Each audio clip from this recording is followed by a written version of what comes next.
Today, I'm going to be updating you all on 7 more scams to avoid in New York City. This is part 3 of our series, and I promise you some of these are going to shock you. Make sure to watch till the end and tell me in the comments if any of these have ever affected you or somebody you know. Here we go.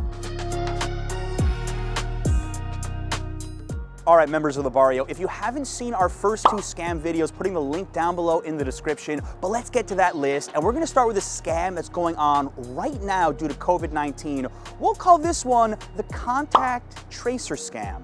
The Manhattan District Attorney's Office even wrote a memo about this. If anybody calls you claiming to be a contact tracer, they're never gonna ask for the following. For your name, a contact tracer will know your name when they call. For payment, your social security number, your credit card number, or to take control or download software on your phone, tablet, or computer. On top of all of this, a New York City council member recently tweeted that people are trying to text phone numbers claiming to have access to a COVID-19 vaccine, and when you confirm that it's your number, they're gonna text you with the fake contact tracer scam. Look guys, I just want you to be aware of this. Unfortunately, scammers are always gonna try to take advantage of desperate situations like this, and I especially want you guys to warn your elderly relatives living in New York City to definitely watch out for this.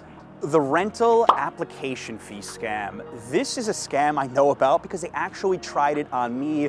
Now let's give you some laws. Back in 2019, the city changed the policy where you can only pay a maximum of $20 for a rental application fee on an apartment, and that's supposed to go towards your background fee check. If you already have a background check in the last 30 days and can provide proof of it, you don't even have to pay the $20. My story is I was looking for a new apartment in Brooklyn in late 2020, and one of the brokers I went through, who by the way worked for a reputable company, tried something sneaky on me, and I'm gonna read the email exchange to you right now. Attached is the application fee. Please fill it out along with proof of income. And there in the middle, there will be a $120 application fee. And that was very clever because he slipped that number into the middle of the email, and he picked that number intentionally, which I'm gonna get to in a second. My response was, the legal limit for an application fee in NYC is $20 and only for a credit check, thank you. His final response was priceless. I just went because I got confused with your email and saw there was a mistake. I was using Siri, so it was a mistypo anyway. Let me know if you guys want to proceed. The application has been sent. Whatever, you're busted, buddy. And let me tell you, that's $100 that could go towards a lot of other expenses. Moving to New York City is a costly thing to do, and these brokers get away with it because not enough people know about the change in the law, so now you do. We'll call this the I thought it was a legitimate job scam, and while I've never experienced it, I have heard so many different stories and variations of it.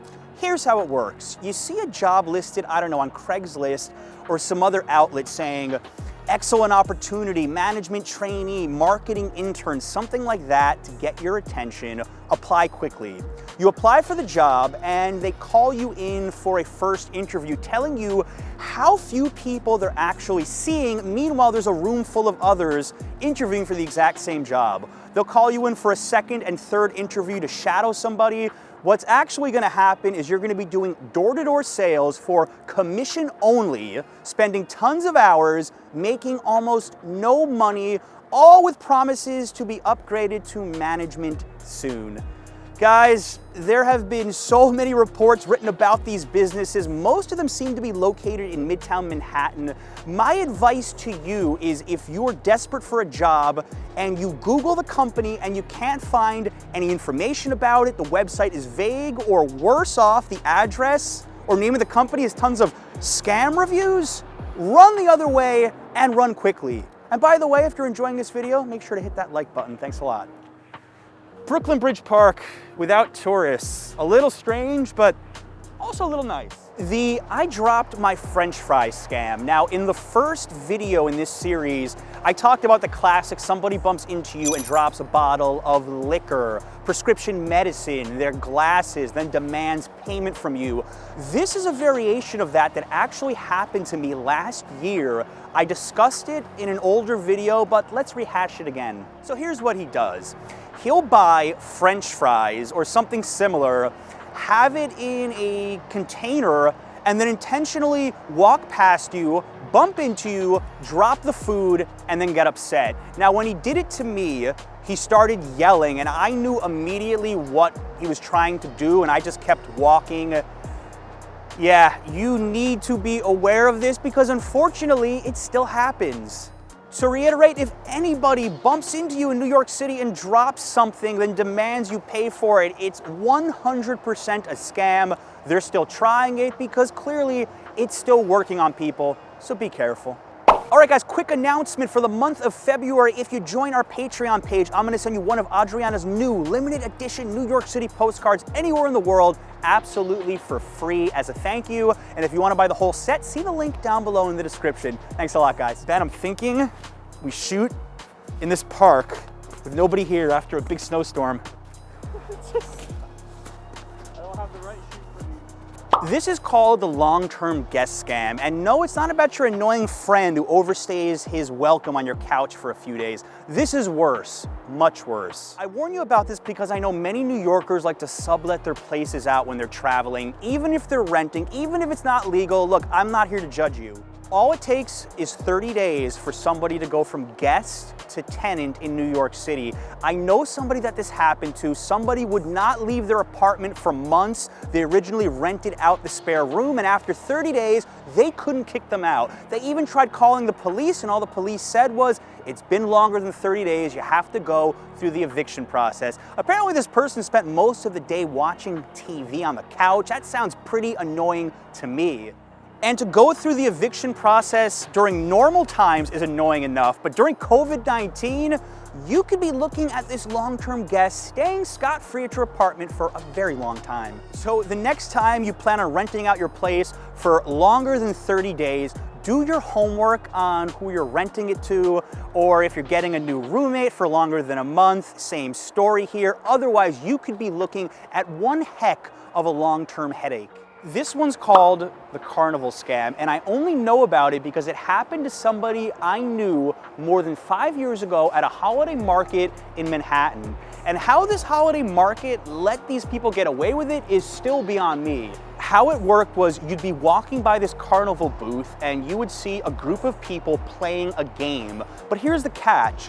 They were betting money on it and on the outcome of who would win. And that should be your first red flag. If you ever see public gambling in New York City, look out. So what happened to my friend was somebody else won a bunch of money first, they went next, and of course, you're gonna bet a small amount of money, win something, and then think you can bet a lot more money, and of course the game is rigged, and this person lost a ton of cash on this scam. This is something that is very rare. It's like 3-card Monty, but I'm telling you, it happens. Keep your eyes open for it. This one's called the ESCO Scam, and ESCO stands for Energy Service Company. Many New Yorkers don't realize it, but the electricity market is actually deregulated in New York City, and you don't have to go with Con Ed or National Grid if you don't want to. You can choose an alternative provider.